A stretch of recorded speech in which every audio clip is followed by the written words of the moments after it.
Welcome to another session of Aloka Dhamma discussion. Along with Malasekara Foundation, we've been doing this session for last couple of months with the objective of spreading the true meaning of pure Buddhism around the globe. As always, today also we have in our studio Venerable Sandalanka Kalandasana Thero. I welcome with great gratitude on behalf of the JAYA TV network to our studio. So as always, we've been discussing about issues which matters to leaders and which matters to general public. So today I would like to take a different topic, the speech. As a leader, we must have an impressive style of speech. For that, the tone of the voice as well as the accuracy and depth of the words which we are talking and expressing are very important. Moreover, there should be a variety of meaningful vocabulary and the language in the message which we are trying to communicate. Venerable Kalanadasana Thero, so what are the examples we have in Buddhism about the importance of this attractiveness of speech? With respect to Venerable Mahasangha, Mr. Karagala, and dear devotees, Lord Buddha showed us how important it is to have attractive speech. It is also stated what kind of speech is considered attractive as well. The Blessed One preached, Yasa Vacha Nela Kannasuka Pemaniya Hadayangama Pori Bahujana Kanta Bahujana Manapa Tata Ruping Vachang Basita Ahosi. The meaning of this phrase is, if there are words that are melodious, that people like to hear, that can be felt by the heart and that are attractive to people, then these are the words that you need to use when speaking. Dear devotees, an excellent example for the importance of attractive speech can be found in the Jataka Pali as Nandi Vishala Jataka story. In one of the Mahabodhisattva's past lives, he was born as an ox. His owner treated him like a member of his family and always fed him the best rice. As a result, the Bodhisattva grew up exceptionally strong and completely loyal. He appreciated being so well cared for and one day devised a plan to show his gratitude. He told his owner to find someone who wagered 1,000 coins that his ox could pull 100 loaded carts. A wealthy merchant accepted the bet and the owner loaded the carts with sand and stones and harnessed up the Bodhisattva at the front. But after treating the Bodhisattva nice his whole life, because of his greed, the owner pulled out his gourd stick and shouted, "Go, you rascal, pull them, you rascal." But Bodhisattva was upset by the name calling because he was used to being called nicely, and because of this, the ox didn't budge. The owner, depressed over losing almost all his money, returned home and laid down in grief. Then the Bodhisattva told his owner the failure was his own fault. He had never broken anything, brushed up against anyone, or made a mess. But the owner insulted him and talked to him in an unattractive manner. After this, the Bodhisattva knew that his owner had learned his lesson and told him to repeat the bet for 2,000 coins. When the day for the bet arrived and everything was ready, unlike last time, This time the owner stroked the ox back and called out, "Go, my fine fellow, pull them, my fine fellow." They are happy with being talked kindly. The ox walked until the 100th cart arrived where the first cart had started. Not only did the owner receive his 2,000 coins, which was previously agreed upon, but many people who had come to watch the event was very impressed and gave him money as well. Because of this, he became very wealthy. So, dear devotees, in the lifetime of the Buddha, a group of monks had the bad habit of taunting and insulting other disciples when there was a point of disagreement. When the Buddha heard about this, he rebuked them and told this story to show that speaking with kindness and having attractive speech was more beneficial than using harsh words. So from this story, you should understand how important is that attractive and kind speech. It doesn't only affect humans but animals as well. Everyone likes to hear kind and attractive words.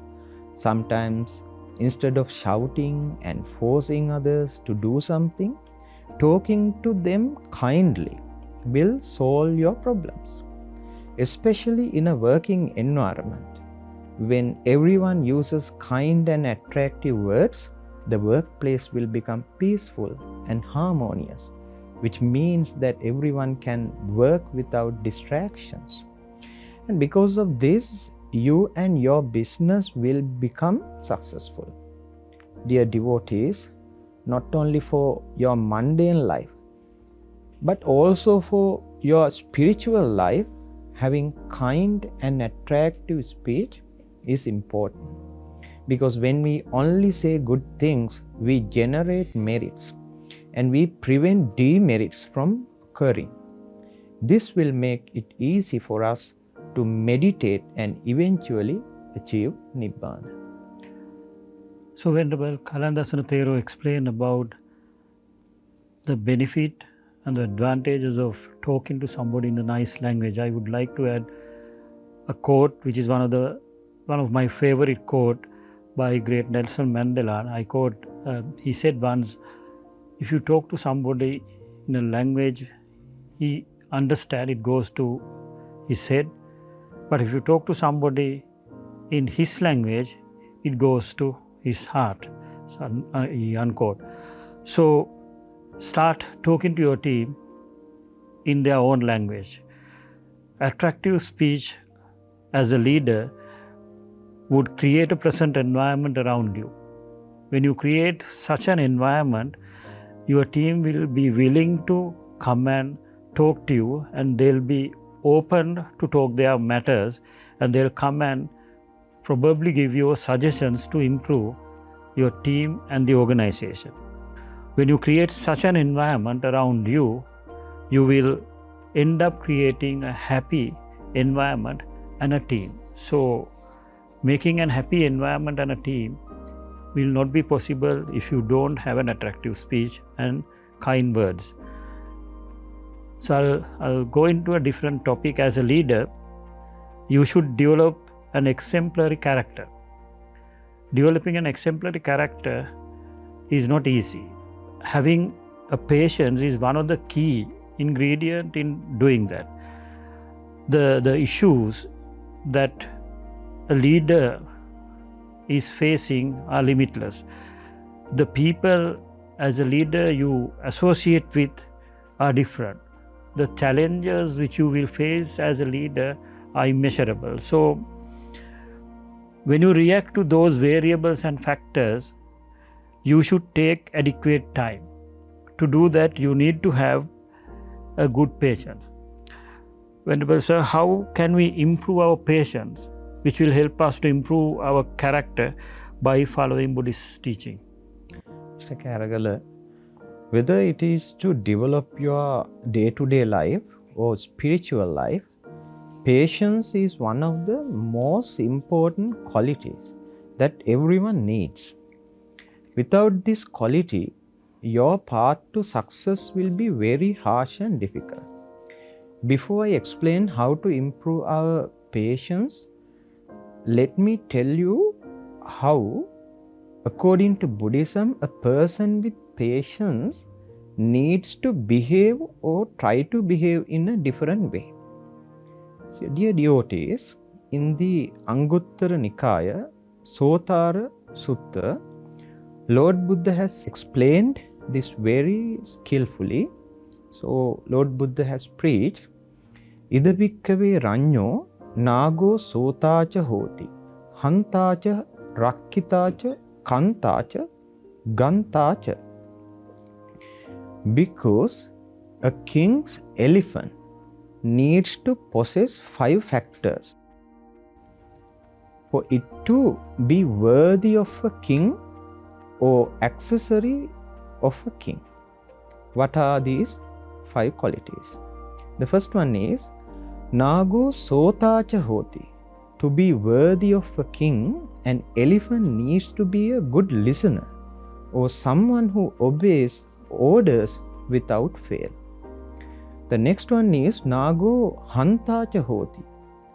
He needs to be someone who can destroy, or in other words, it needs to have exceptional physical strength. Nago rakkitacha hoti. The third one is it needs to be able to guard or protect the king from the enemy's attacks. Next one is Nago kantacha hoti. What is important to our topic today is this, and that is it needs to be able to patiently endure from the attackers. The last one is Nago gantacha hoti. It needs to go where the king tells it to go, whether it has to be there before or not. Dear devotees, after Lord Buddha preached this, the Blessed One elaborated these 5 individually. But since this isn't the time to explain all of them, I will only be explaining the 4th one, which is Nago kantacha hoti, which is related to our topic. Lord Buddha preached, Katancha bhikkave ranyo nago kanta hoti, Ida bhikkave ranyo nago kamo hoti, Satti paharanam, Asip paharanam, Usup paharanam, Parasup paharanam, Beri pana vasa Sanka thina vanninnada saddhanam, Evanko bhikkave ranyo nago kanta hoti. The meaning is, because how is a king's elephant? One who patiently endures. When it enters a battle, it endures being struck by spears, swords, arrows, and axes. Not only that, but it also patiently endures the sounds of drums, kettle drums, and conches. Dear devotees, we all know that an elephant's hearing is better than humans. So having to endure while being attacked is very important. There are the things that a king's elephant needs to endure patiently when it enters battle. Dear devotees, I am not telling you to endure attacks from swords or other weapons, but in this society, there are other types of attacks that you need to endure instead. What are those? If I am to give you a few examples, they would be harsh or rude words that other people tell you, blame for something that you didn't do, stress caused by problems from your workplace or because of something that you failed to do, Not only this, but sometimes you may have to even endure physical violence from others as well. If someone is unable to tolerate this, for example, if someone is unable to endure stress, then they will sometime even commit suicide. Or if someone is unable to endure others' violence towards you, for example, when someone is punching you and you also react violently, then depending on the situation, you might end up in the prison and will have a black mark in your life, which will make it difficult for you to find a job or stay in your current workplace. Mr. Karagala, these are some of the things that a person needs to endure and some examples of negative impacts that can happen to the people if they do not have patience. So it's very clear about the importance and the negative impacts of not having patience. So can you, sir, give some more examples of the instances where we can find the practice of the patience from the Buddhist religion? Yes, Mr. Karagala, when someone makes us angry and when they pass a certain point, we say that you have exceeded my limit or something similar. So what we need to know is that everyone has their own personal limits that they can endure up to. And after that, their feelings explode, which leads them to do unwholesome actions.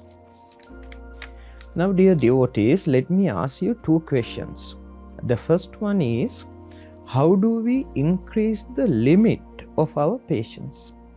And what our limit should be, or in other words, up to what point should we endure to? I will answer the second question first, which is up to what point should we endure? There is a very famous Jataka story that almost every Buddhist has heard of, which is an excellent example for what our limit should be like. And that is the Kantivadi Jataka story, also known as Shantivadi Jataka, which is found in Kuddaka Nikaya Jataka Pali.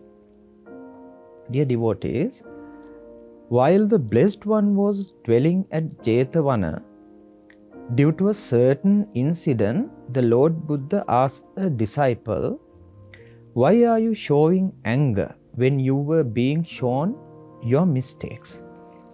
Wise men in the past, even though they suffered 1,000 stripes and had their hands, feet, ears and nose cut off, they showed no anger against another. After saying this, the Lord Buddha preached one of the stories of his past lives. Once upon a time, a king named Kalabu reigned at Benares. At that time, the Bodhisattva was born in a Brahmin family named Kundaka Kumara. On the death of his parents, looking at his pile of treasure, he thought, "My kinsmen who amassed this treasure are all gone without taking it with them.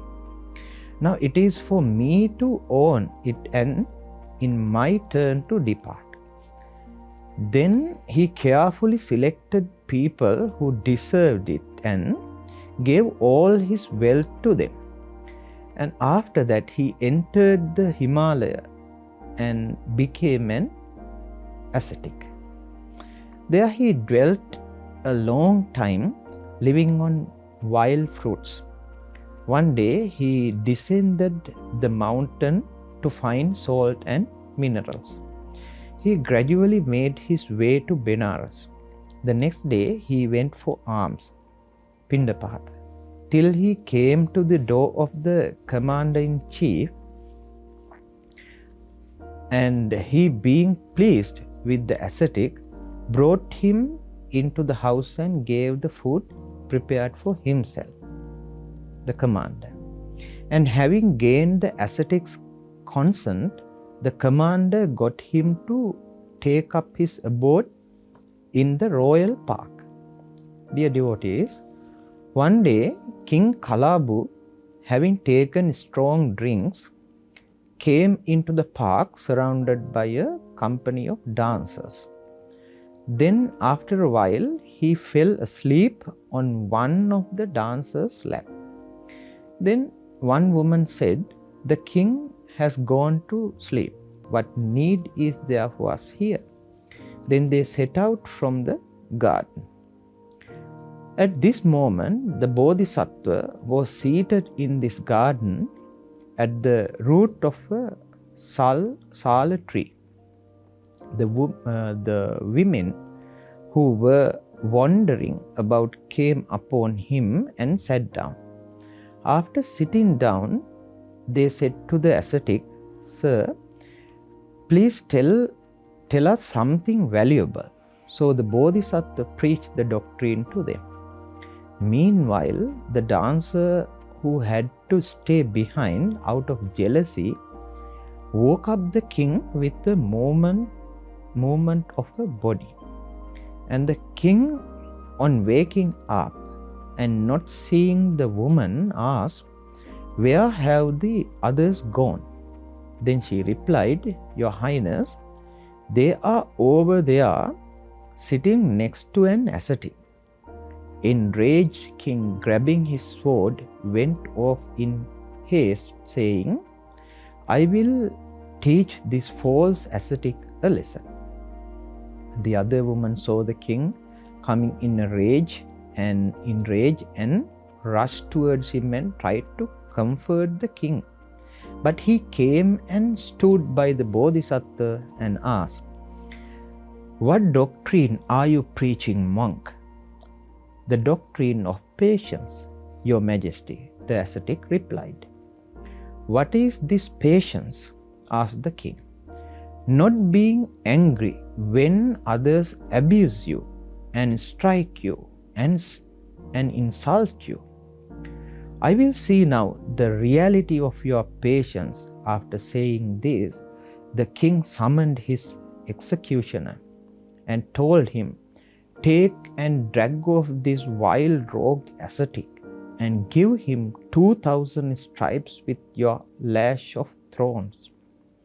After the executioner completed his task, dear devotees, the king asked again, "What doctrine do you preach, monk?" The ascetic answered again, "Your Highness, the doctrine of patience. But it cannot be found in my skin. It is fixed deep within my heart, where it cannot be seen by you." Then the king said, "Cut off both the hands of this false ascetic." After that, the king ordered the executioner to cut off his feet as well. Again, the king asked what doctrine he preached. Dear devotees, the ascetic gave the same reply. The king in anger said, "Cut off his nose and ears."